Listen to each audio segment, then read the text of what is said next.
covering the German startup scene with news, interviews, and live events. Hello and welcome everybody. Welcome back to our second part of my interview with Jens, CEO of Link11. Welcome to Startuprad.io, your startup podcast from Germany, Austria, and Switzerland. You go-to podcast for startup tech and innovation insights. We continue our interview with Jens Philipp Jung, CEO of Link11, a leader in DDoS protection and one of the top 40 unter 40 by German periodical capital, business periodical, I would say. If you'd ever wonder how to scale a tech business or navigate tech challenges of cybersecurity in today's rapidly evolving market, this episode is for you.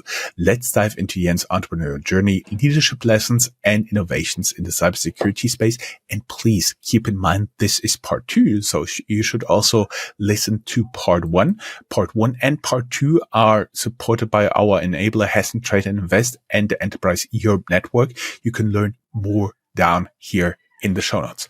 Jens, that's it. Welcome back. Hi, Jörn. Very nice to be back. Totally my pleasure. We may add for our audience that even for us, it's a second recording. So we had approximately 24 hours in between, but we keep going with our content here.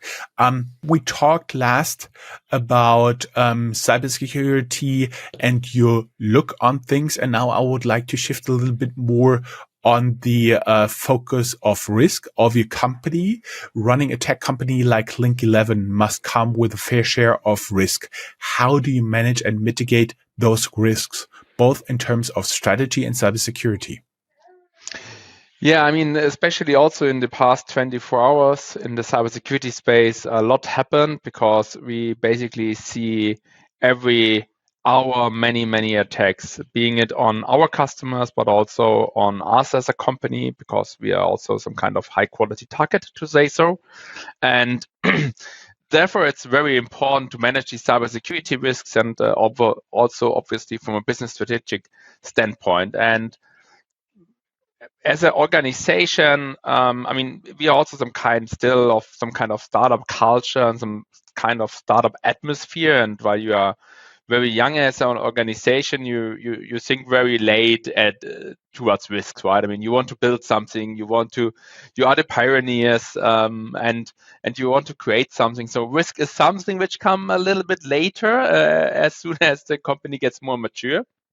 But what I see as a very positive involvement currently is that more and more requirement in terms of risk management systems, especially in the cyberspace. So, for example, the ISO framework, what gets more and more famous and more required from the market. And such frameworks help generally all companies, but also obviously us, in terms of risk management, risk mapping, and being it from strategy risk, from cybersecurity risks, and business continuity risks. We as Link11, we not only have the ISO framework, which is like already a lot of work, and all who went through this knows that.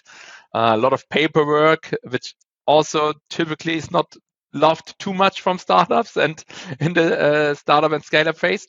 We have also done like cybersecurity frameworks like PCI DSS, which is a framework introduced by the payment card industry. This is where PCI stands for. Or another one, SOC 2, which is like a very US-centric framework, but gets more and more important in the European sector.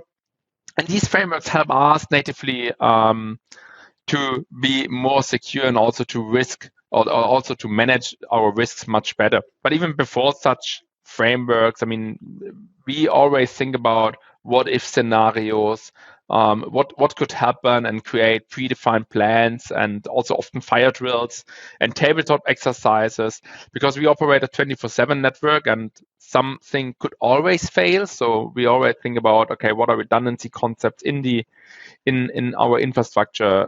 What are the playbooks and the fire drills what we need to perform if something breaks? Actually, I'll be linking the cyber map of Kaspersky.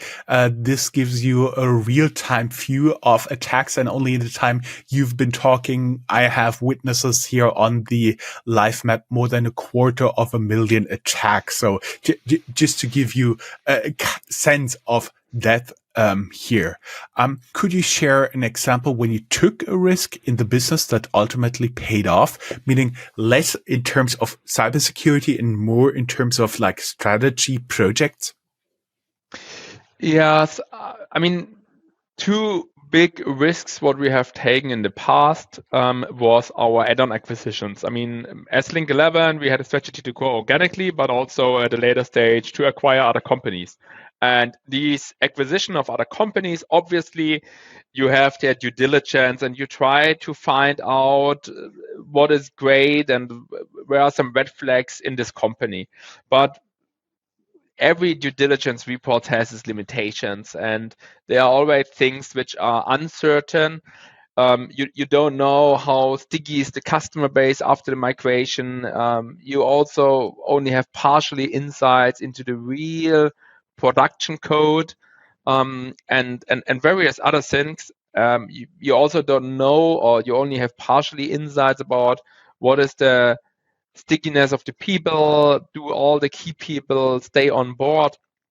And this is always a kind of big risk because, I mean, making these acquisitions, paying many millions for being the owner of the company, and therefore also the amount you invest is a huge amount. And this is always kind of risky situation. And how to mitigate this is that, well-defined plans, what if scenarios, trying to understand the business as good as possible, trying to anticipate potential risk, potential issues as good as possible, creating mitigation plans, and also in terms of risk mapping, understand, okay, if a certain risk actually will be materialized, which we all don't hope, right? What is the actual impact, right? Is it like from a criticality scale?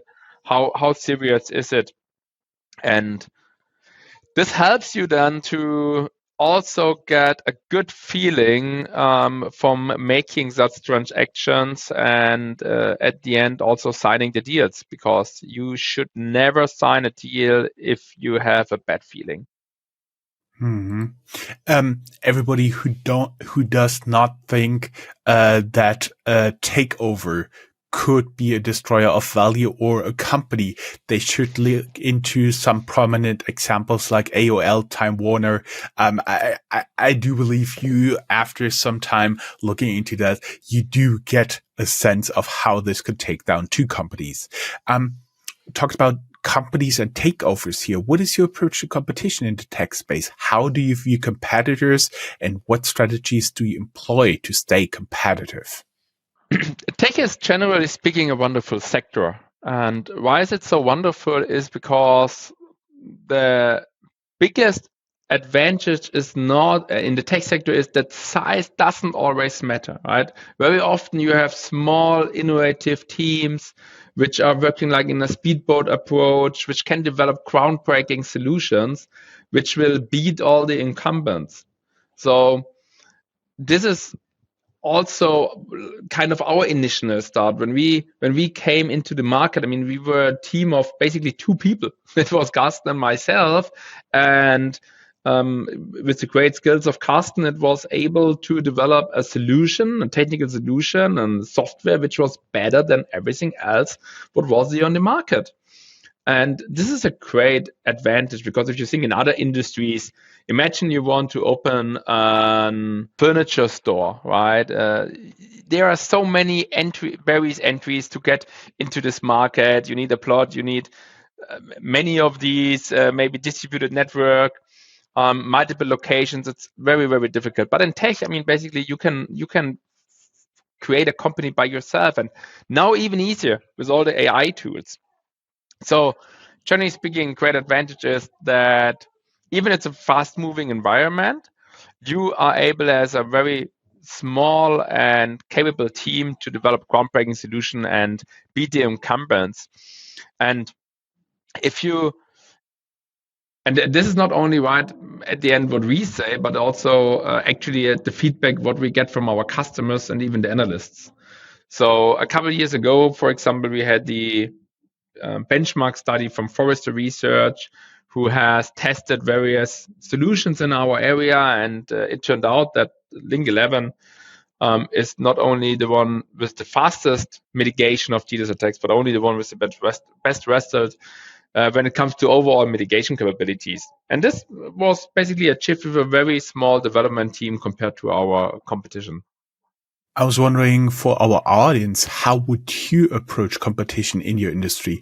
Drop your thoughts below and let's discuss. Jens, how does Link11 integrate AI and machine learning into its cybersecurity solution, and what impact does it have it on your competitive effectiveness? Because I kind of get the feel, sometime down the road, not sure how long it'll take, you'll have AIs looking for vulnerabilities, exploiting those vulnerabilities, and on the other side, having AIs trying to act as fast as possible to block those vulnerabilities. We're not there yet, but we can both see it, right?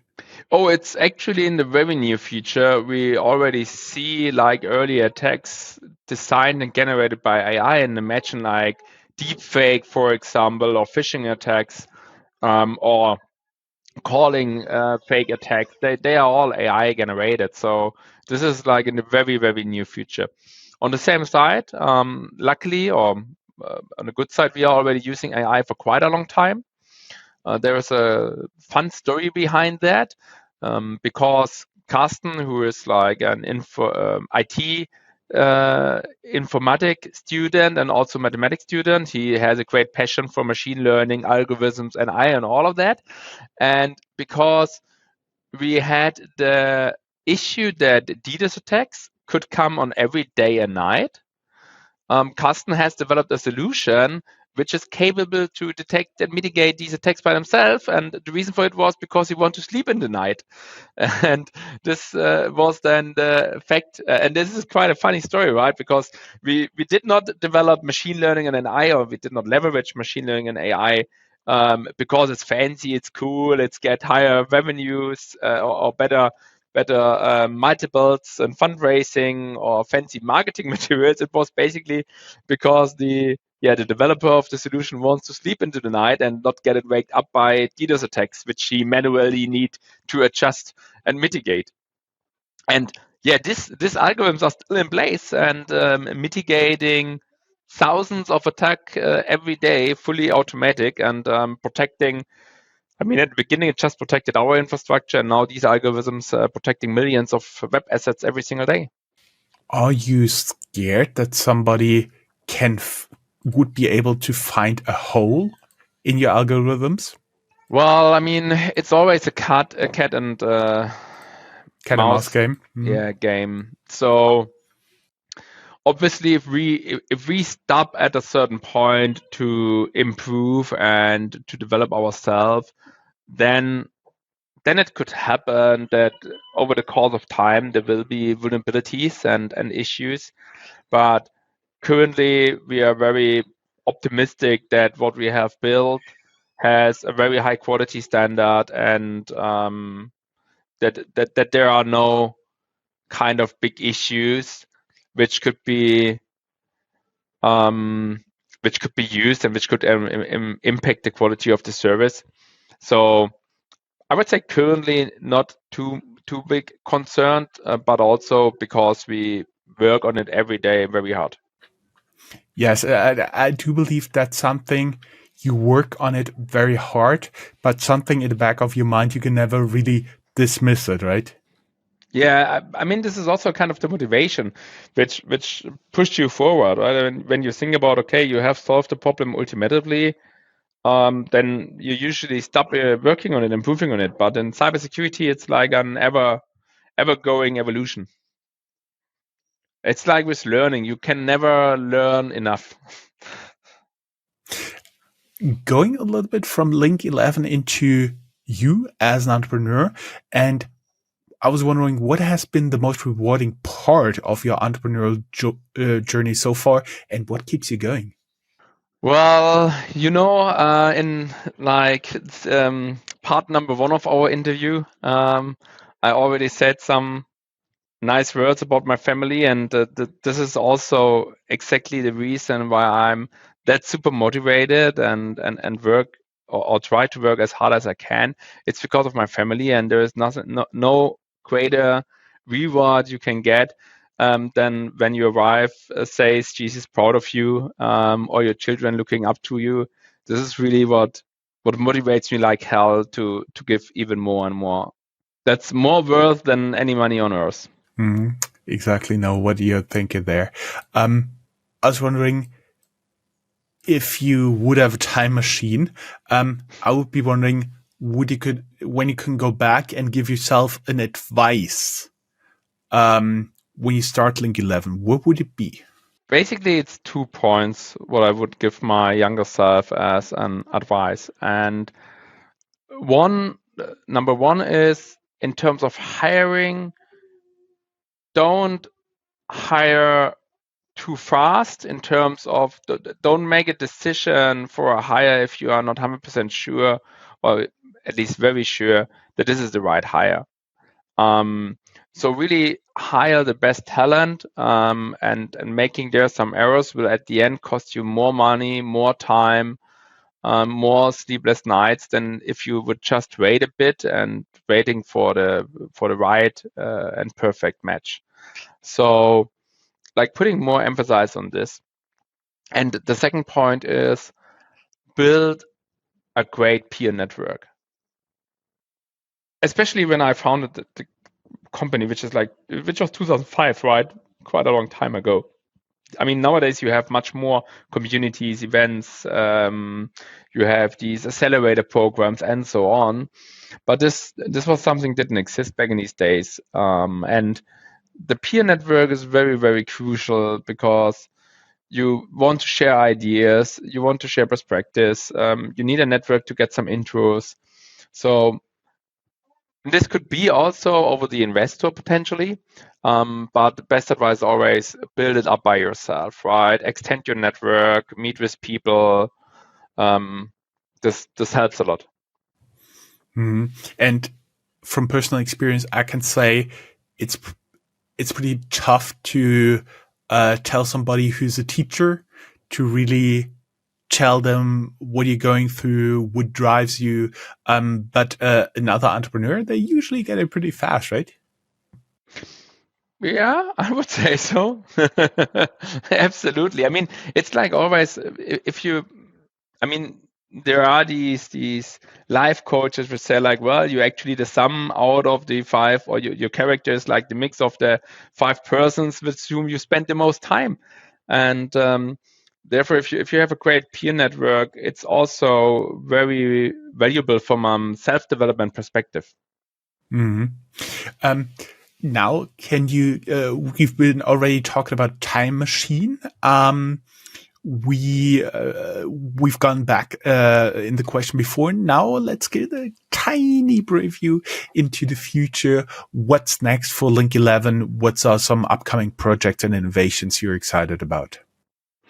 Yeah, we have two main work streams. One work stream is about in our product innovation, and while we are currently covering very successful the DDoS attack mitigation, which is, by the way, after ransomware, the most second highest attack in terms of amount of attacks on global governments and organizations.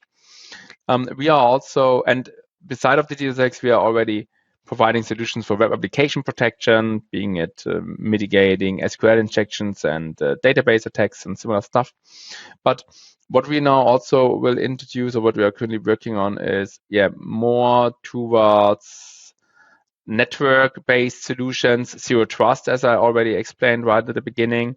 Some solutions in this sector and area, combined with the great visibility of actually what you have as a threat landscape in your organization, because many companies don't know what vulnerabilities they have, and we are developing solutions which give them more insights. This is like track number one, our product expansion. And track number two are some very nice M&A activities, what we have in the pipeline. Obviously, I have very hard limitations what I can say here about them, because they are all under strict NDAs. But this is definitely a track where we have nice traction, where we speak with a couple of very interested entrepreneurs and companies, great technology, great markets, great customers. And we are working there on building a pan-European cyber champion. And to get this right, you are the acquirer and you talk to potential targets, takeover targets. Yes, exactly. Being it, and some of them it's even a kind of a merger situation because companies have maybe the similar size, but you need to know I'm a strong believer that together you could achieve more than alone. And especially in the European region, we have the situation that very often we are fighting against American competition. Um, and while the Americans are usually very large and the European counterparts in many areas are much more tiny. This is not only in cyberspace, so it's also in various other industries. But I would say in cyber, it's maybe a little bit more extreme than in others. And yeah, therefore, I'm a strong believer in joining forces and building a larger group of organizations. I know a lot of investors and consultants and also entrepreneurs are listening right now. If they would like to pitch their company towards you, can they approach you via LinkedIn? Oh, yes, absolutely. That would be amazing. So whenever you have an interesting startup opportunity, if you're an investor, PE, please reach out to me. We'll be back after a short ad break and talk about you, your company culture, and your thought leadership.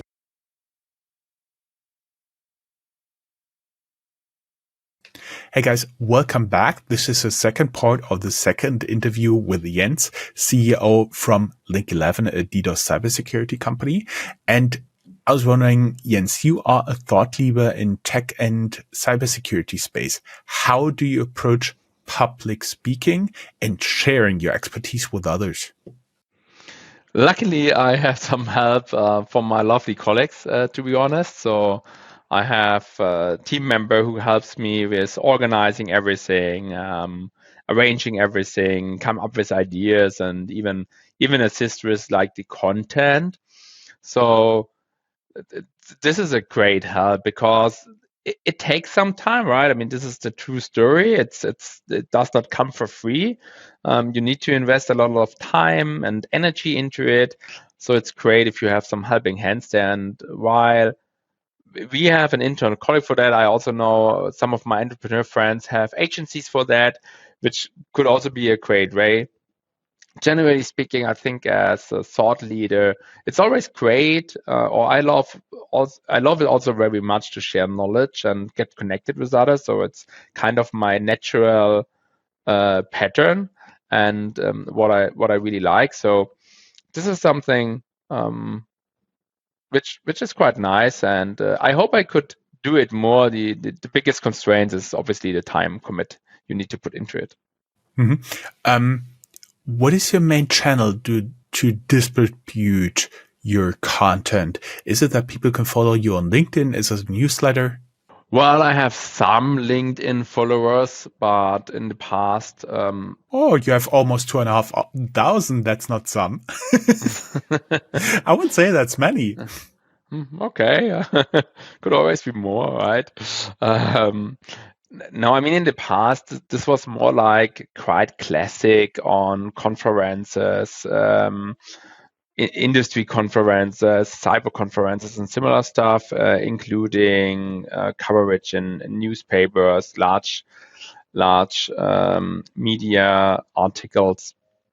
So, for example, FAZ and similar stuff. But indeed, nowadays gets more shifted and focused towards social media channels. And in my case, I only use LinkedIn because of the time constraints. But yeah, that's a nice channel, and I think it's very comfortable and could only encourage others to also use it and even use it much more than I. Great.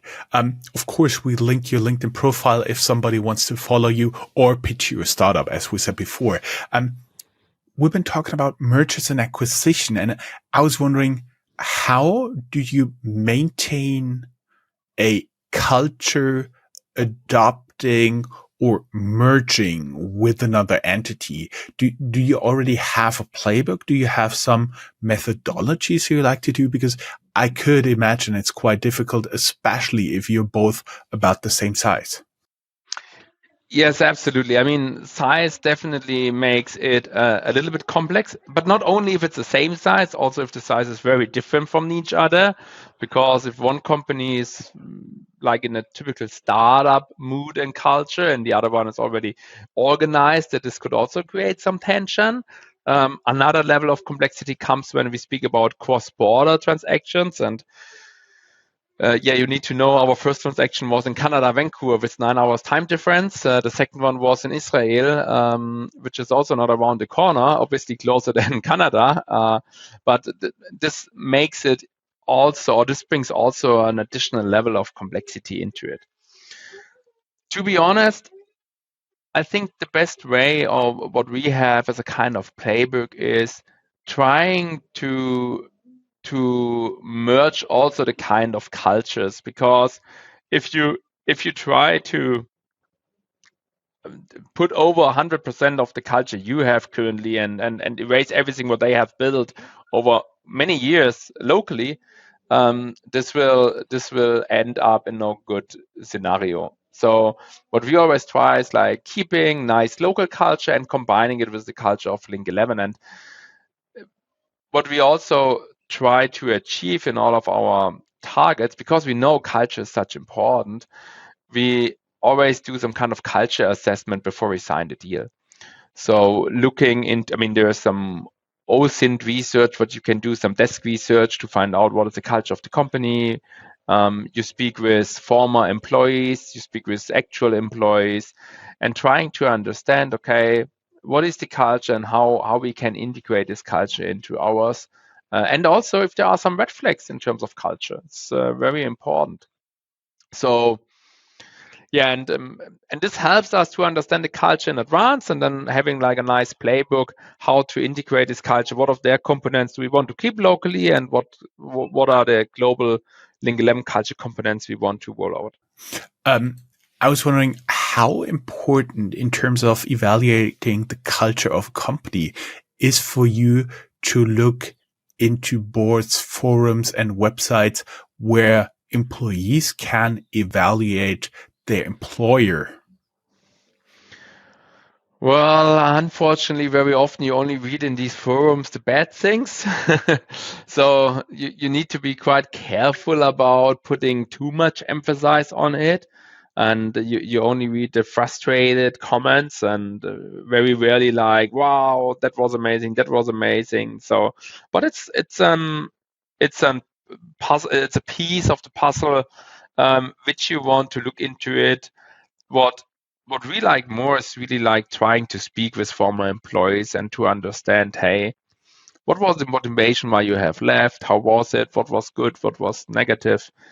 Like in these one-on-one conversations, I would say like the desk research where you look into forums and reviews, it helps a bit, but not too much.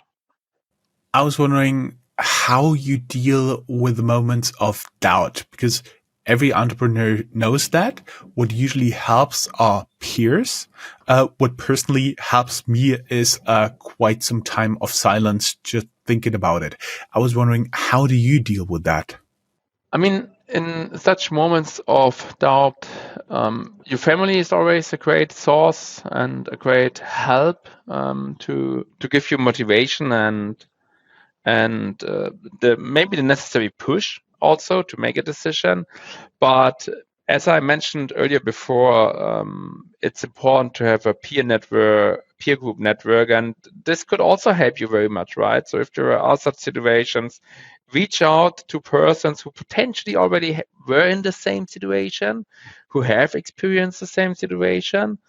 Usually everybody is very happy to share his knowledge, and you would be surprised actually how happy some people are to share their knowledge, and how easy it is to get some good advice from people who had been in the same situation, and ask about how were you able to solve the situation. And yeah, that helps to get good ideas. That helps to give you confidence that you are on the right way, or also open you the eyes that you are on the totally wrong way, which is sometimes even more valuable than a confirmation that you are on the right way. We should make an inside joke. In German, you say, if you're on the wrong way, you're on the wood way. Du bist auf dem Holzweg. Aha. Yeah. Not being on the wood way, what do you think are the most important skills and quality an entrepreneur needs to succeed? A will to an idea, what do you want to reach, and a will to work very hard to get there? I mean, you cannot achieve any great outcome alone. So people management, identify talent, motivate talent. This is like one of the key skills you need to have at a certain stage. So, and it's quite sad that, I mean, such things you don't learn in school, or at least not in the schools I was. I mean, if you go to a nice A grade business school, they will teach you such things, right? And they are super, super important. And I would say the next super important thing is about, you need to be able to have some kind of capabilities to sell your solution, because there's a saying which is like, selling solves basically every problem, right? If you are able to sell your solution, and you could solve every problem. You have enough revenue, you have enough growth, and with enough revenue and enough growth, you also get into profitability.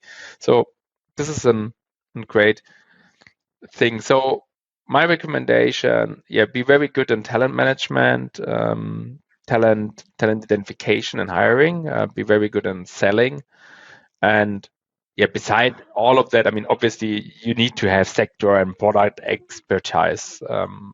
It's difficult to sell something where you have no idea from, and it's difficult to build a company with something where you have no idea from. So for me, for example, it would be very difficult now to build an insurance startup, even if I know how to find talent and manage them, even if I have some kind of talent to sell something. I have zero experience in insurance sector, so this would take long time, and I would be definitely the wrong person for such a startup ambition. I would add one piece. Either you're talented to sell something, or you get a co-founder who is. Oh yeah, absolutely. Which comes back to point number one, right? Finding and identifying talent and getting them on board. We now went through a lot of questions. Finally, the last one. What is the legacy you hope to leave behind with Link11, and how do you envision your company's impact? I would be very happy if I'm able to inspire some people to found their own business or to improve their entrepreneurial life career.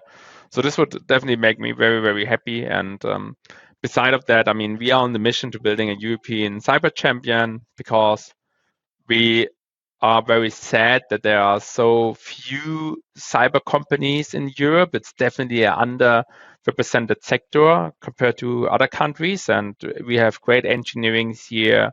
We have huge demand for such solutions. We are in uncertain times. We're facing global geopolitical threats.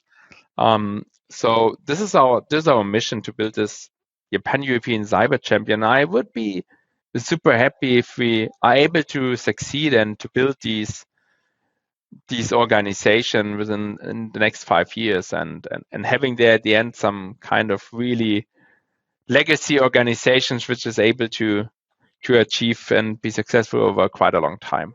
I think this would be very nice for the German startup and ecosystem.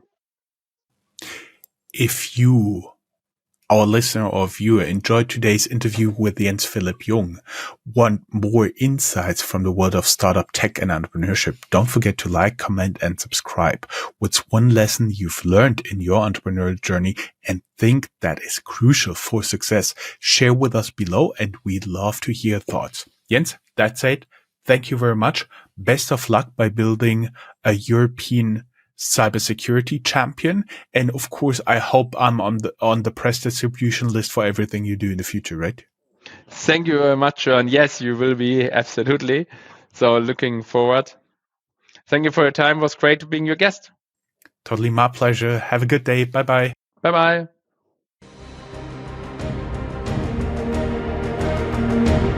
That's all, folks.